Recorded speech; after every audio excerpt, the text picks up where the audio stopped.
The contents of this broadcast does not necessarily reflect the views of this radio station.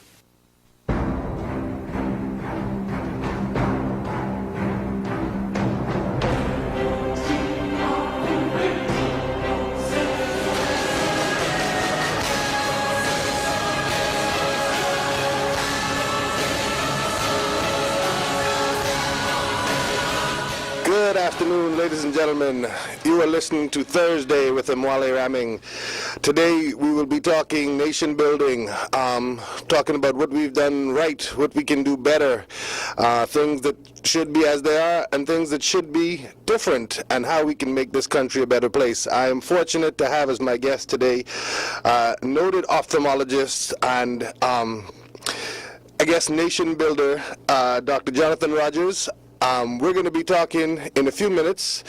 You're listening to Thursday with the Mwale Rahming. The phone numbers to dial: 326-4367, 326-4368, 326-4369. We'll be right back after this. Putting it off, it's not that important, it's not that important. I'm hoping that we're getting better at that. I believe so. I think one of the things that's helped in the case of glaucoma is that glaucoma medications can be very expensive. And often patients are on multiple medications, not just one eye drop, but 2 or 3 or sometimes even 4 eye drops. And in the past, compliance was a big problem. Because it doesn't cause any pain, people associate that with a certain amount of benignness. Right. And that's a mistake to make. But also, because the drops are expensive, often patients could not afford the drops in the past, or if they got the drops, instead of using the drops twice a day as they should have been using them, they'd use them once a day so they last longer. Right. And then, the other problem is that many of these patients are elderly patients. Some don't see that well. Some have arthritis. Their manual dexterity is not that great.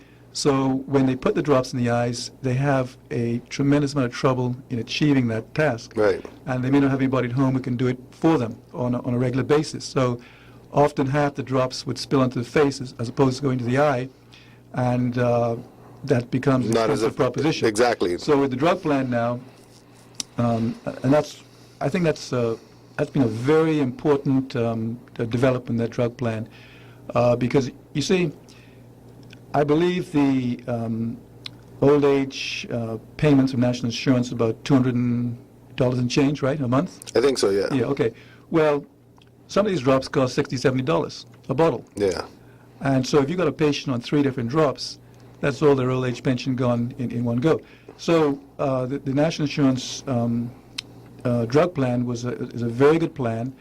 The only problem with that plan now is that I think it's a very expensive plan. It has been to implement, and civil servants are now on the plan, which I think was not a good move. It was, I believe, a pre-election move. Not a good move, because the people who really need it can't always access the drugs they need because they're insufficient drugs.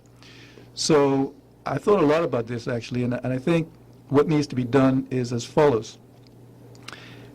As you may or may not know, the cost of drugs varies depending upon the geographical location. Mm-hmm. So drugs tend to be cost the most in Western Europe, and then North America, and then the UK, and then Eastern Europe. With the exception of Canada.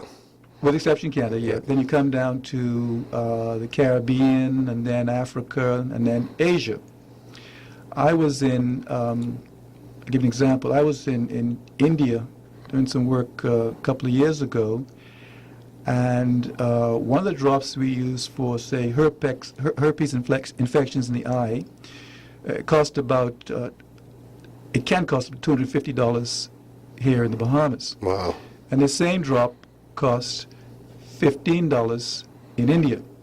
The very same drop. Right. Another example, a drop called Zybrom costs about $80 in the States, even more here, although it's not available here. In India, that drop was $8. So what the Eastern European governments have started doing is this. They go directly to the manufacturers like Pfizer, SmithKline Beecham, Merck Sharp and Dohme, and they negotiate directly with the manufacturers every 3 months to get the best price on a quarterly basis. Right. And so what happens is that there's competition amongst the manufacturers, because some drugs are made by, the same drugs are made by different companies, to get the best price. And then that's passed on to the customer. So we need to do the same thing in the Bahamas, that is, negotiate directly with the manufacturers to get the best price. And the wholesalers won't be cut out because they'll still get a percentage, okay, Of it, but it won't be the 30 or 40%. And they can, you know? and it won't be, yeah. And so- they get it in volume. All right. Well, I actually I want to get more in depth about that because after the break I want to talk about. Everyone says a pill costs $1. Well, the second pill costs $1. Yeah. The first one cost $1 billion to develop. So how do we make sure we encourage those companies to, yes, we still want them to make profits, but we don't want them to be excessive. We're going to take a break. Sure. We're talking nation building. My guest today, Dr. Jonathan Rogers.